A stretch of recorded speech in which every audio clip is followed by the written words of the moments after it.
조태현, YTN 정치부 기자 앵커 김경수 경남도지사에 대한 구속영장.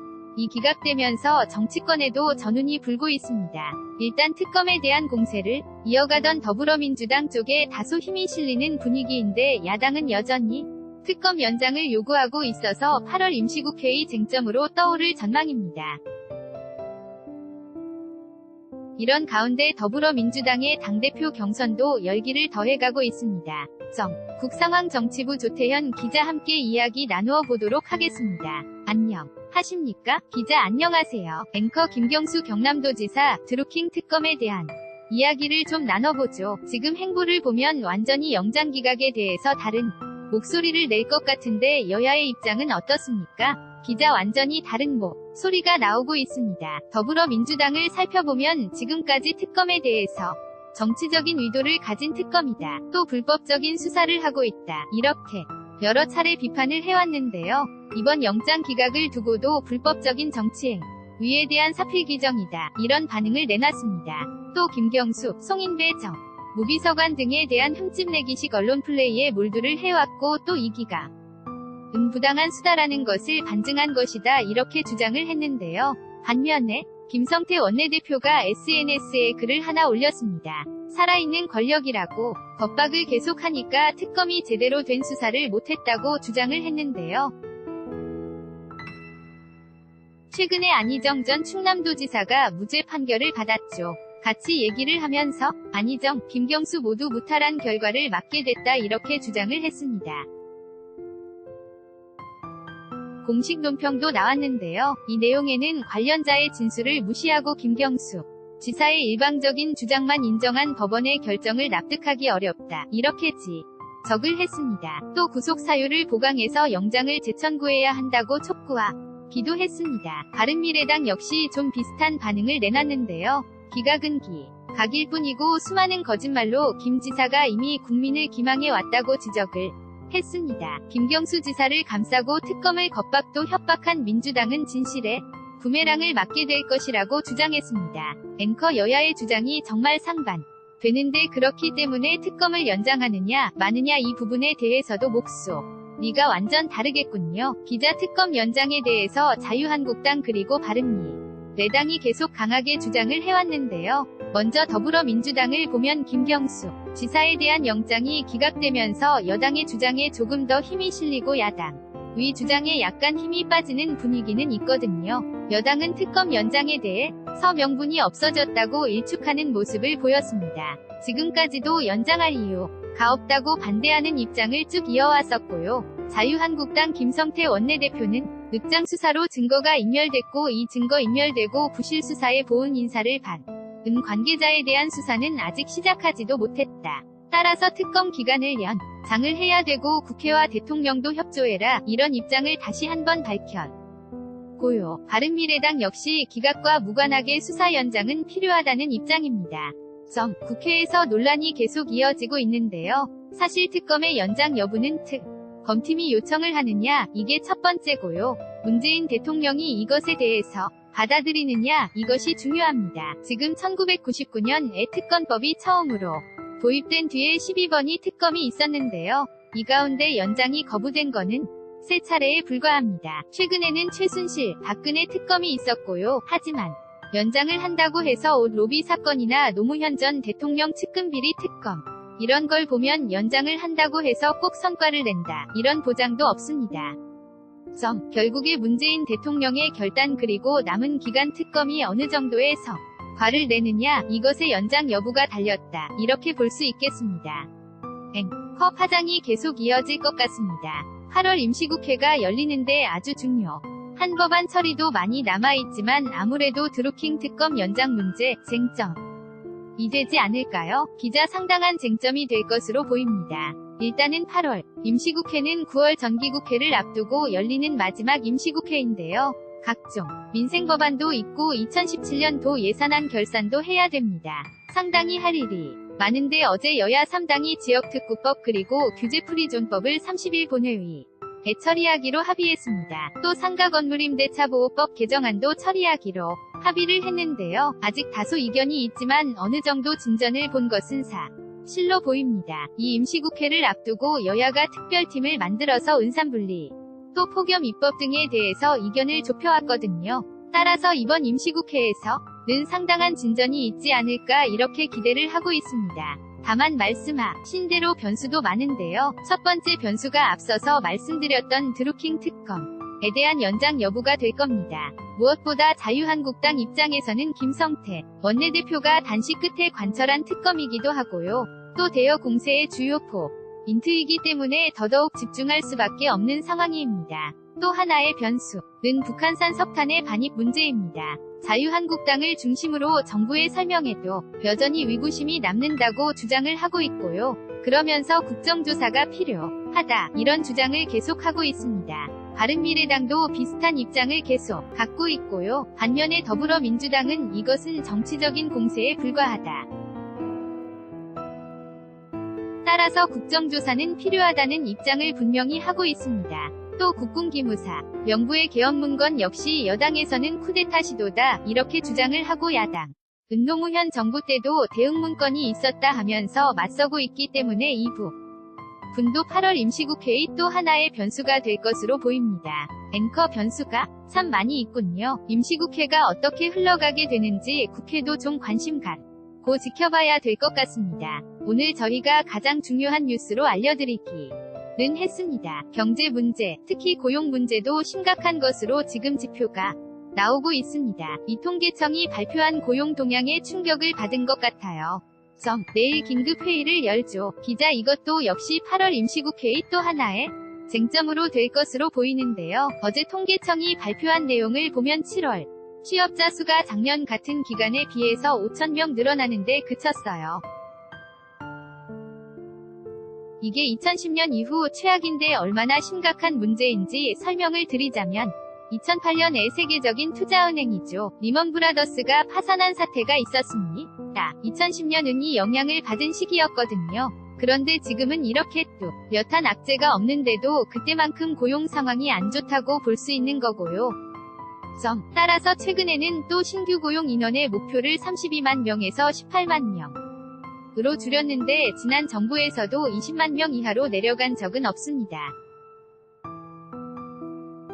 상당히 일자리 문제가 심각한 상황이라고 볼 수 있고요. 다른 경제 지표도 상당히 안 좋은 편입니다. 대표적으로 하나만 말씀을 드리면 경제성장률. 올해 경제성장률 전망치를 2.9%로 하향 조정을 했는데요. 이렇게 되면 미국과 한국의 경제성장률이 역전될 가능성도 제기되고 있습니다. 지금까지 한미의 경제성장률이 역전된 건 딱 이번 있었어요. 1980년대 오일 쇼크, 그리고 1998년 외환위기 때 2번 있었는데 20년 만에 다시 역전될 가능성이 나오고 있습니다. 정부와 여당에서는 상당히 상황을 심각하게 볼 수밖에 없는 그런 상태인데요. 내일 당정청 긴급회의를 여는 것도 고용쇼크에 대한 대책을 수립하기 위해서입니다. 일요일에 당정청 회의를 여는 거는 상당히 이례적이라고 볼 수 있는데요. 최근에 문 대통령의 지시로 자영업자 그리고 소상공인에 대한 한시적인 세무조사 유예와 면제를 발표하기도 했습니다. 이 위기감을 느끼고 있다. 이렇게 볼 수 있겠는데 최근 여론조사 결과를 보면 문재인 대통령에 대한 부정평가의 상당수는 경제 관련들입니다.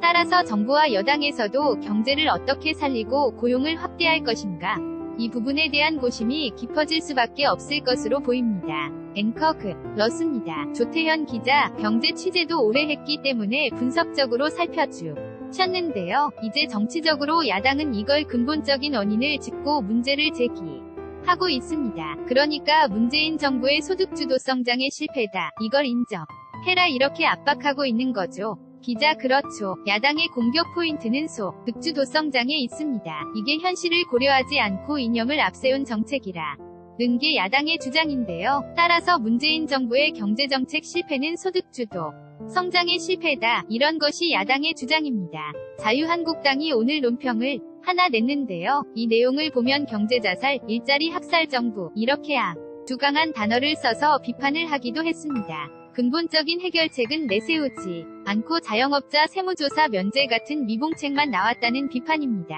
바른미래당 역시 계속 소득주도 성장의 실패를 인정하고 정책을 전환하라고 주장하고 있는데 노동시장의 경직성을 고용쇼크의 원인으로 진단하면서도 여기에 대한 대책은 나오지 않고 있다는 비판도 했습니다. 하지만 정부와 여당 입장에서는 기존의 소득주도 정책 자체를 바꾸기는 상당히 쉽지 않은 게 사실입니다.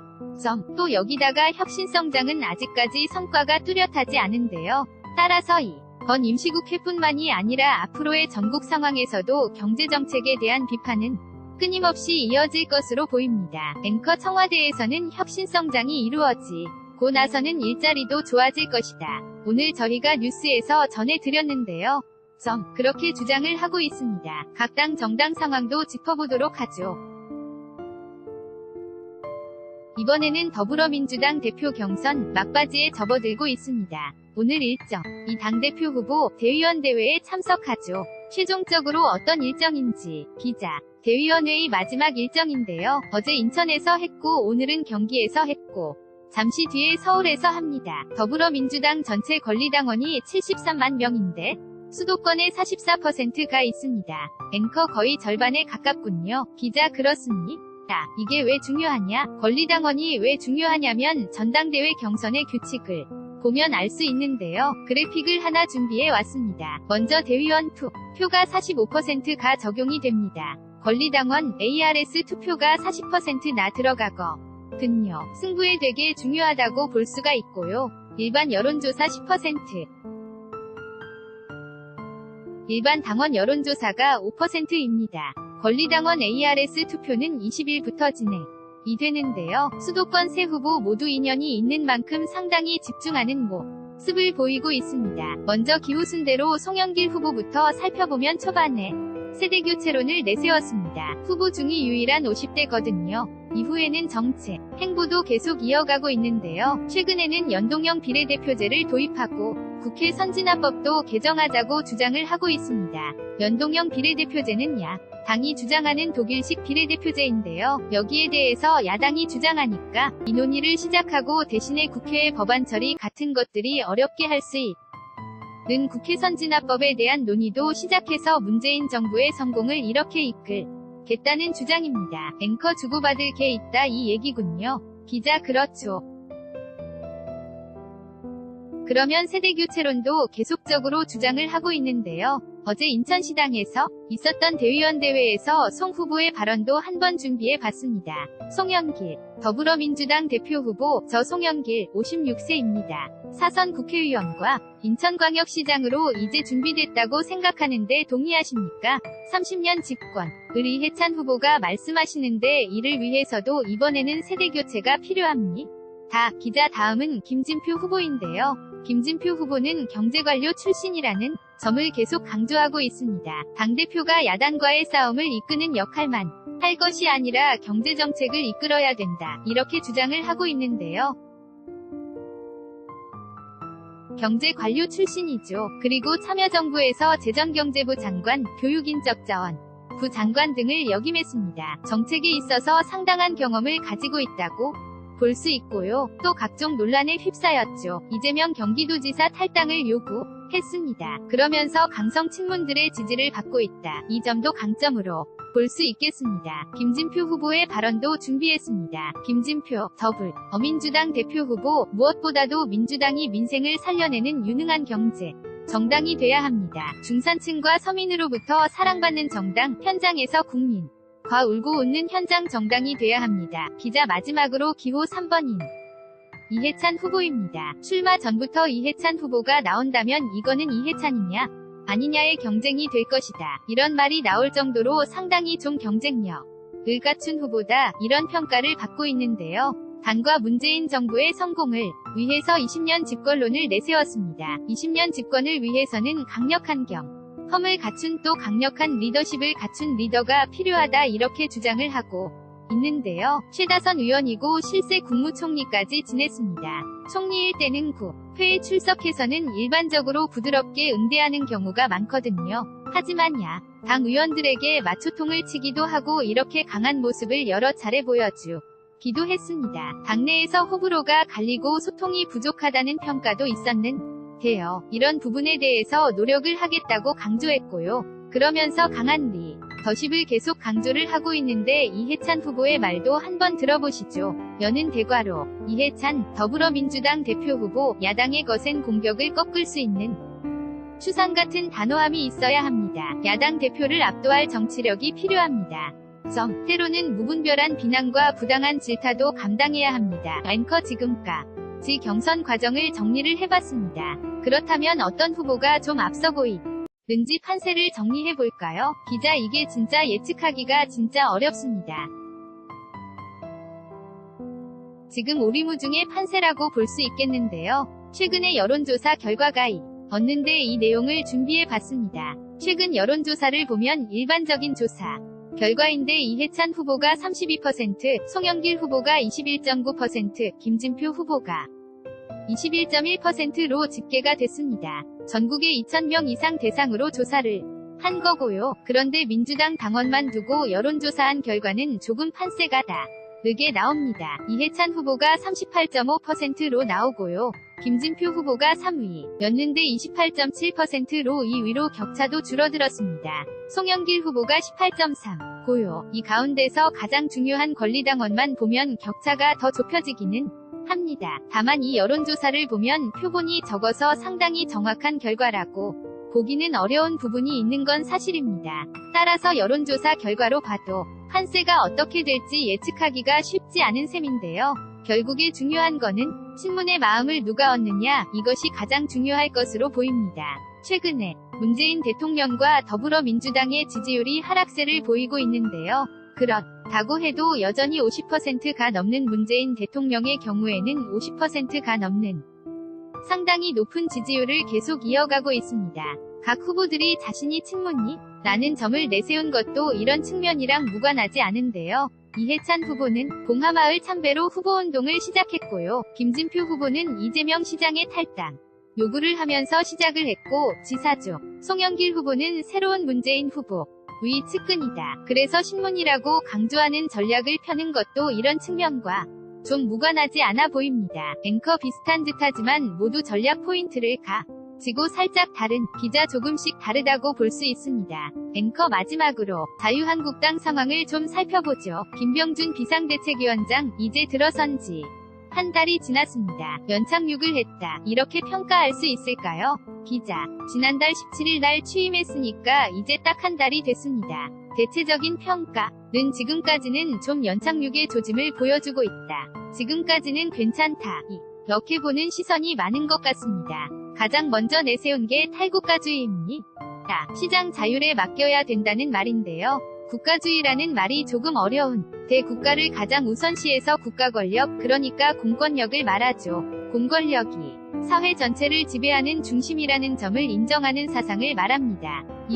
가주의 자체는 나쁜 건 아닙니다. 우리나라에서 이미지는 조금 안 좋지만 나쁜 건 아니고요. 그러면서 문재인 정부에 대해서 시장에 지나치게 개입하는 국가주의적인 성격을 가지고 있다. 이런 식의 비판을 이어갔습니다. 가주의를 탈피해야 한다는 건데요. 김병준 위원장의 발언 들어보시죠. 김병준 자유한국당 비상대책위원장, 탈국가주의 관점에서 시장과 시민사회를 자유롭게 또 자율로 통제되게 하면서 새로운 경제 성장 모델을 제시하고, 기자 이런 국가주의 공세에 대해서 더불어민주당이 상당히 예민하게 받아들이면서 일단 초반에 이슈를 부각하는 데는 성공했다는 평가가 나오고 있습니다. 또 지방선거 참패 뒤에 당이 상당히 심각한 내홍에 휩싸였는데 또 계파 갈등이 굉장히 불거지기도 했었고요. 이런 분위기를 안정하는 데도 좀 성과를 보였다. 이런 평가가 나오고 있습니다. 홍준표 전 대표 시절에 중단했던 중진위원 참석회의를 부활하기도 했고요. 또 계파를 배분해서 지도부에 배치한 것도 주요했다. 이런 평가가 나오고 있어요. 하지만 국가주의 이후에는 혁신의 모습이 좀 명확치 않다는 부분이 단점으로 꼽힙니다. 또 가장 중요하게 생각했던 것이 당의 강령 변화가 하나 있고요. 하나는 인적청산인데 이 인적청산 측면에서도 아직까지는 확실한 영향을 보여주지 못하고 있다. 이 점도 단점이라고 볼 수 있겠죠. 아직 총선이 2년 가까이 남았기 때문에 인적청산의 방법이 마땅치 않은 점은 사실이지만 그렇다고 해도 유권자들이 보기에는 다소 부족해 보이는 건 사실입니다. 따라서 당의 지지율이 정의당에도 밀려있는 상태고요. 앵커 그렇죠. 일부 여론조사에서는 정의당이 차이가 많이 나고 있습니다. 기자 그렇습니다. 그 이후로 큰 변화의 조짐도 만들어내지 못하고 있는 점은 한계로 지적받습니다. 말씀하신 대로 취임이 한 달 됐다는 점을 고려하면 지금까지는 당이 나 외부에서도 밀월관계였다. 이렇게 볼 여지들이 있는데요. 따라서 이제 조만간 성과를 내지 못한다면 리더십 위기에 봉착하는 것이 아니냐 이런 전망도 나오고 있습니다. 앵커 조만간 이제 또 총선을 대비한 어떤 움직임이 본격화될 것이기 때문에 그때 리더십이 어떻게 보여지느냐 이것도 관심이 네요. 기자 대단히 중요할 것 같습니다. 앵커 알겠습니다. 정치부 조태현 기자와 전국 상황 알아봤습니다. 고맙습니다. 기자 고맙습니다.